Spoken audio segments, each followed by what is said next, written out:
بسم اللہ الرحمن الرحیم۔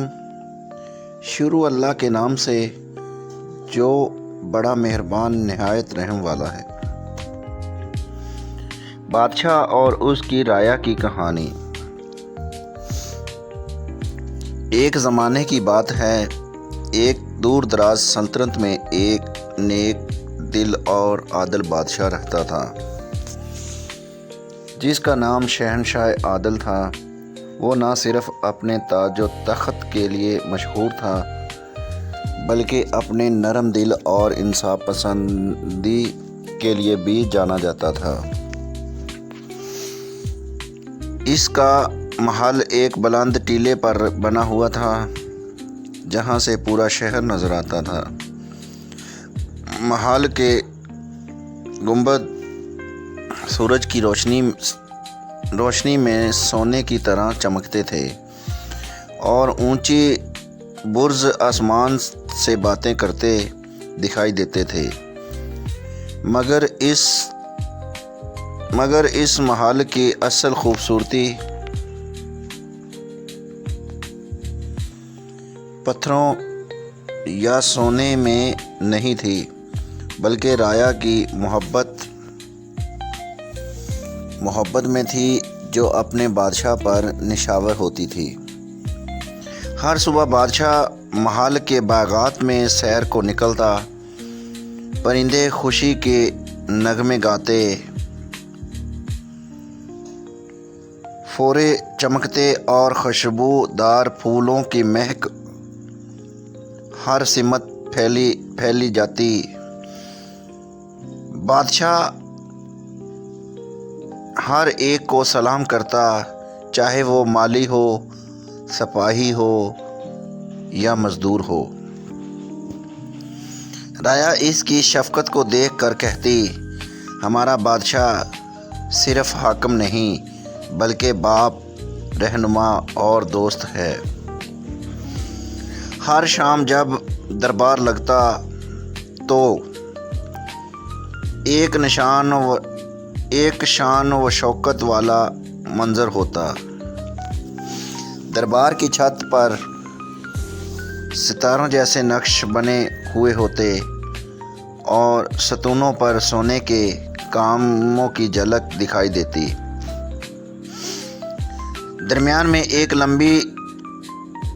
لمبا سونے کا میز رکھا ہوتا جس کے سامنے ایک شاندار کرسی رکھی ہوتی جس پر ریشمی کپڑا اور قیمتی جواہرات جڑے ہوتے۔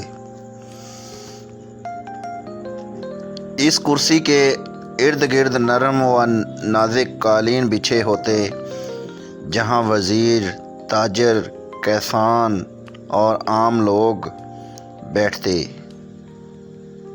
اور اپنی بات بادشاہ تک پہنچاتے۔ بادشاہ عادل کبھی غرور نہ کرتا، وہ ہر ایک کی بات صبر سے سنتا۔ کسان کی کھوئی ہوئی گائے کا ذکر ہو یا تاجر کا بڑا سودا ہو یا مزدور کی مزدوری کا مسئلہ ہو اور یا لوہار کی محنت کا مسئلہ ہو، اس کے لیے سب برابر تھے۔ جب وہ انصاف کرتا تو رعایا کے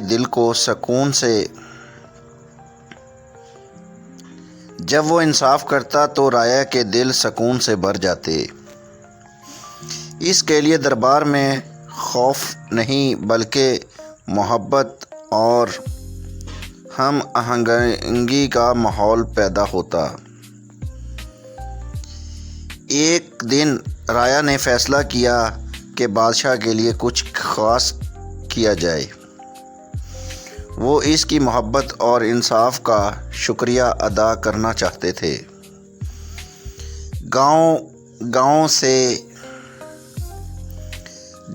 سے لوگ آئے، کوئی پھول لایا، کوئی قیمتی کپڑا لایا، کوئی قیمتی روشنیوں کے چراغ لایا اور کوئی رنگین جھنڈیاں لایا، کوئی تحفے تحائف لایا۔ ہر بندہ اپنے من پسند کی چیزیں لا کر بادشاہ کی خدمت میں حاضر ہوا۔